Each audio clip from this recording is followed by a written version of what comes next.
Welcome to the Secret Underground Laboratory Recovery and Salvage, where rude mechanicals do magic.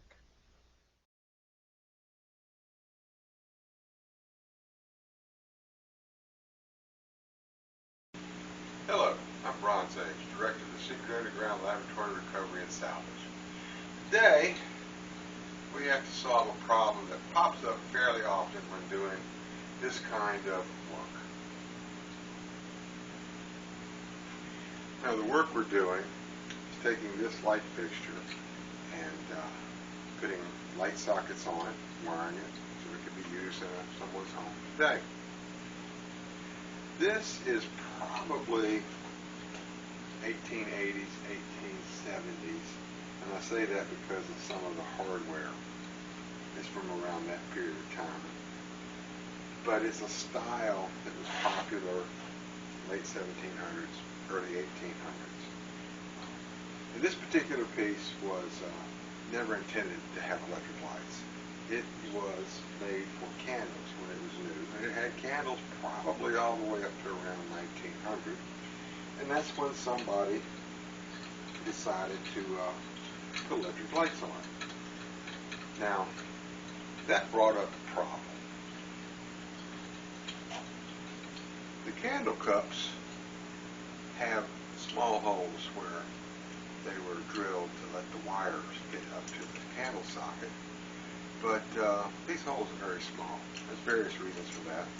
One of them is that in Europe the lighting is 220 volts as opposed to the American 110, and the practical aspect of that is their wires can be smaller. So I want to put this wire, which is the same size you find on any American lamp, but all the holes are just too small. The bobiches also have to be drilled, and these are fairly lightweight brass, and there's no easy way to drill that hole right there holding it in your hand. Something bad's going to happen. It's just going to spin, cut your thumb off. Usually a very, very bad day.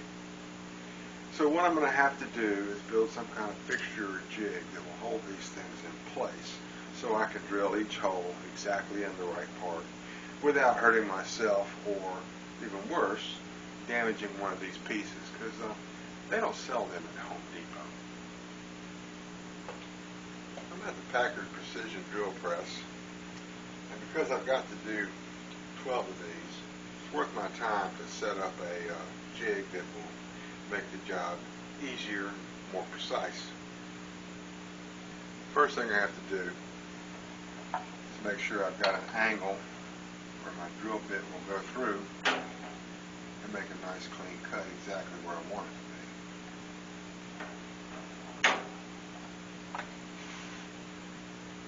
My plan is to drill a hole in the end of this piece of scrap 2x4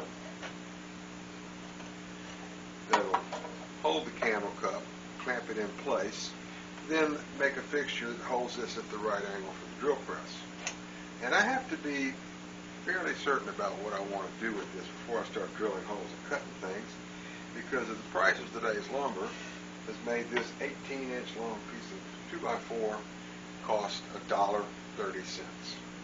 Amazing. I'm glad I didn't have to buy a whole one just to do this job.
as I said before, this problem comes up fairly often.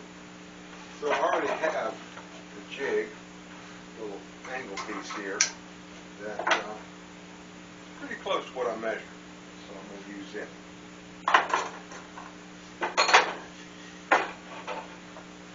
This piece will go on here just like this.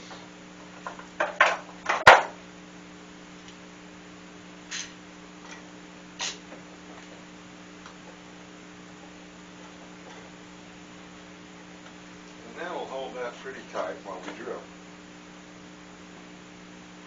Now I have the whole thing assembled. When you're making a jig for repetitious production work, you need two things. First, it has to be easy to use, and the second is, it's got to be reproducible. The candle cup goes in here, and I've drilled a shallow 3/4 inch hole right there, which captures this clamp. And so when I loosen it, I take the candle cup out and put the next one in, the clamp doesn't fall on the floor. The other thing I have is these two index blocks, which I just simply slide this thing into place, and my drill bit comes down right exactly where I want it.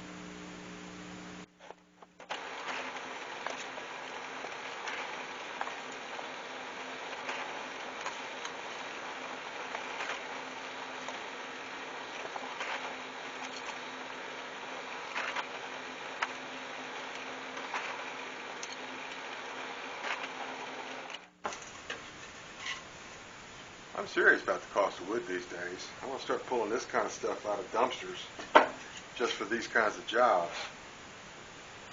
Not every drilling jig is going to be as complicated as the first one. Now, these little vises are really dangerous because if the drill bit grabs and it starts spinning, there's just no way to get out of it without losing half your thumb. Really hurts. No fun at all. But fastening them down doesn't require any fancy jig, just a good screw.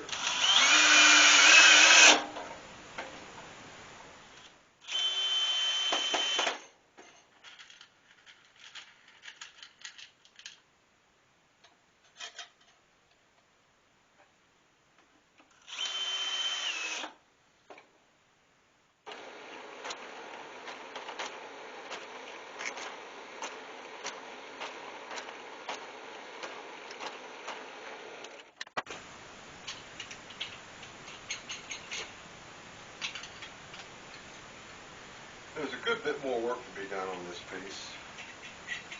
Arms have to be straightened. Some of these arms have to be repaired before they can be wired. And that'll all be taking place in the future. I do appreciate everybody who stayed through this video, watching where the wood shop meets the metal shop, where I get to keep all my fingertips for a little bit longer.